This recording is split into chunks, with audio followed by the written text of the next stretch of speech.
always knew I was going to be wealthy.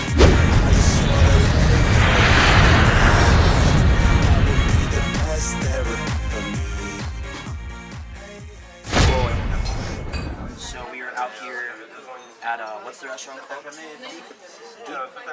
Died? Deet? I don't know.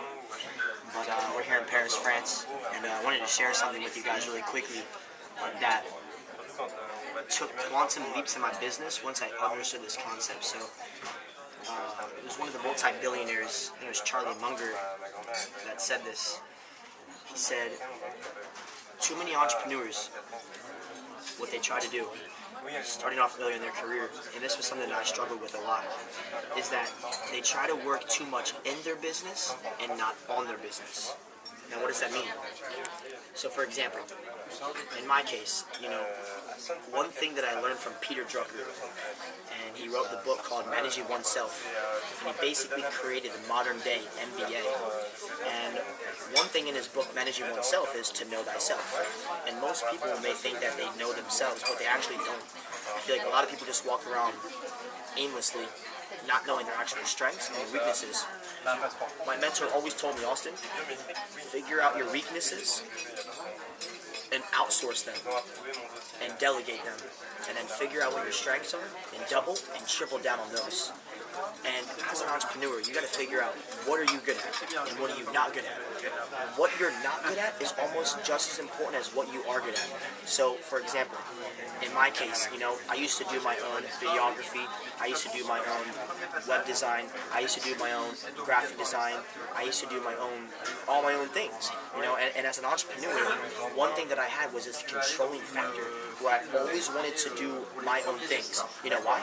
Because entrepreneurs always have this, we want to do it ourselves because we can do it perfectly. But sometimes it's not about doing it perfectly, it's just about getting the job done and scaling up. So for me, I was always trying to do things myself. Whenever my assistants or other people in my business would do things, I would jump into my business and try to take hold of it. There's a difference between leading and then micromanaging. So I was always micromanaging, doing my own things and wasting so much time on the little things when I could have been focused on the more important things that I was actually good at. So as opposed to going out there and doing my own graphic designing and learning how to do my own Facebook ads and learning how to do my own whatever it may have been, I decided to, it was more important for me to delegate, outsource, allow other people who those are their strengths, and for me to work on my business as an entrepreneur. It's just like technology. There's an input and an output, right? And too many entrepreneurs, they focus on the input. They focus on what they're doing, how to do it. They're in their business. They're working so much in, they're not working on.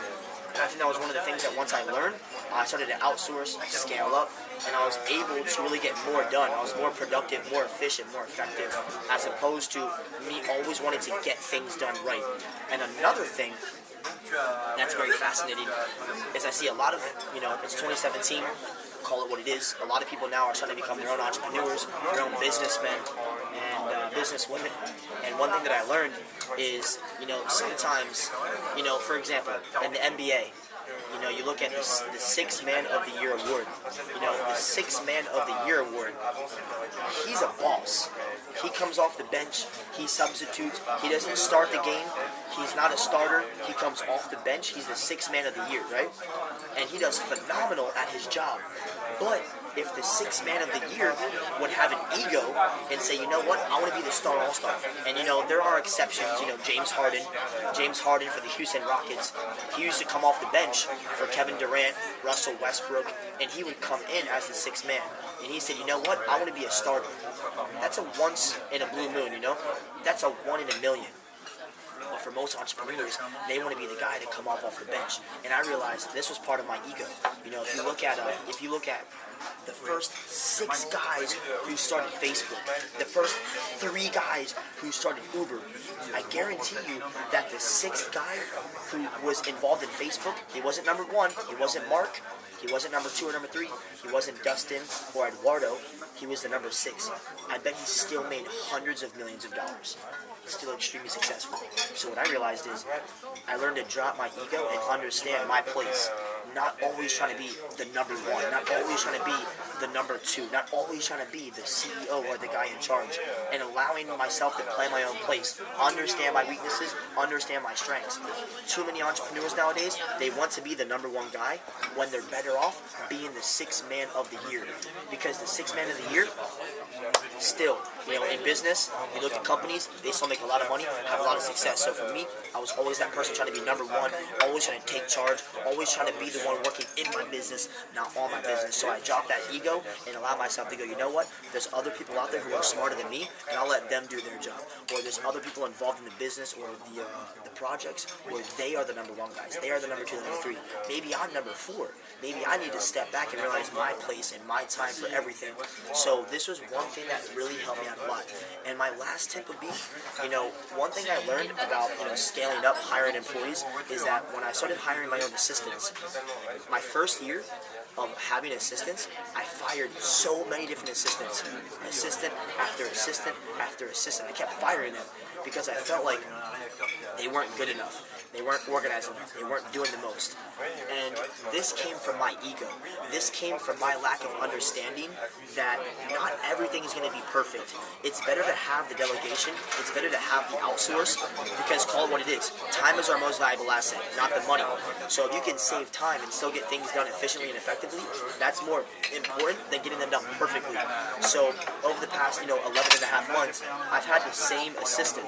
And this came from my mentor teaching me also, look, my first year in entrepreneurship, I fired 23 assistants because of ego, because of always wanting to work in my business, take control. And I knew that when my assistants would do things, they weren't done perfectly, they weren't done the best. So I said, you know what, I can do them better. I can do them better. I can do them perfect. So when I dropped that ego and I allowed myself to start effectively outsourcing, effectively delegating, that's when my business went 10x. So those are a couple things. Don't always be so focused on working in your business. Obviously, if you're a startup, every entrepreneur wants to be involved. The CEO for McDonald's, they show on the web the TV series where he would go into the McDonald's dressed up as a normal guy, as a cashier. He would go in and get involved in his business. Now that's different.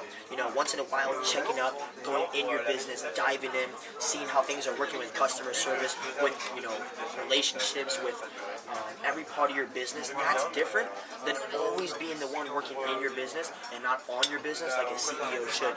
As a CEO, as an entrepreneur, your job is to create, innovate, vision. Your job is to go out there and hire new employees in a sense, unless you have somebody doing that for you. But you want to really be the person that can work on your business, not in your business.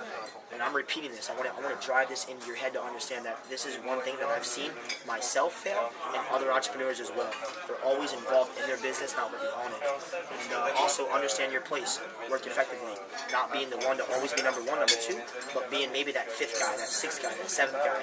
And know your place, because those people still become very successful and they're very powerful and effective in the businesses and the projects they work on. So that would be something that if I could go back, I would have definitely changed.